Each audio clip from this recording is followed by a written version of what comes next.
Après plus d'une semaine de blocage du chargement du pétrole nigérien sur nos côtes, le gouvernement béninois autorise enfin l'embarquement du pétrole nigérien et ce de façon provisoire. L'information a été donnée à la presse par le ministre Samou Seydou Adambi en charge de l'énergie et des mines. Pour Nestor Avonomadegbe, acteurs de la société civile, les présidents nigériens et béninois doivent prendre conscience de la souffrance de leur peuple. Le chef de l'État béninois est à l'écoute de son peuple et a agi de la même façon.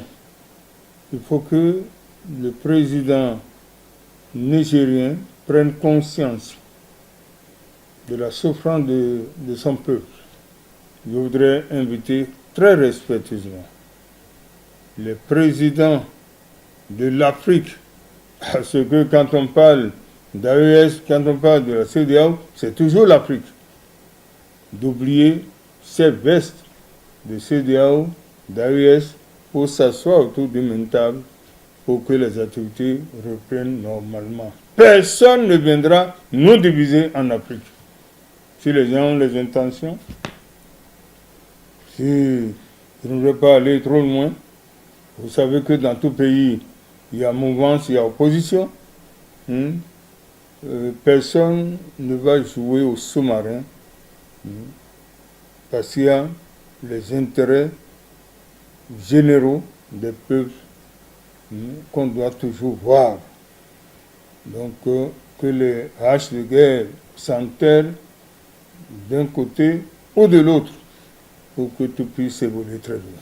Pour Dr Dosugimi Tokpe du Parti Les Démocrates, c'est un sentiment de soulagement après la levée provisoire du blocus. Lorsque le gouvernement du Bénin décide de lever provisoirement le blocus sur l'enlèvement du pétrole nigérien, pour nous, c'est une bonne nouvelle. Et pour tous nos compatriotes, c'est une bonne nouvelle. Parce que la situation qui perdure aujourd'hui entre les deux pays n'honore aucun des deux pays. Et c'est pour cela que le Parti Les Démocrates a pris le devant de la situation en annonçant, premièrement, la désescalade. Que les deux parties se parlent et que les gouvernants puissent comprendre que quand des éléphants se battent, ce sont les zèbres qui souffrent.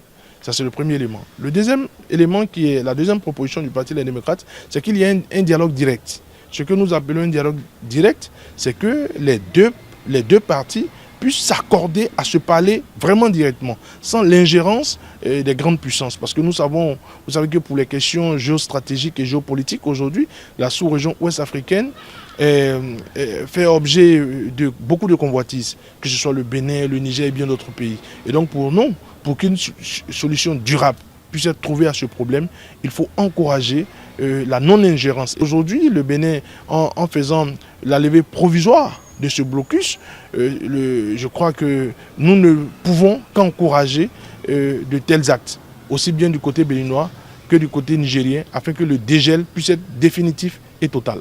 Vivement l'instauration du dialogue direct entre le Niger et le Bénin pour le retour à l'apaisement et la libre circulation des personnes et des biens.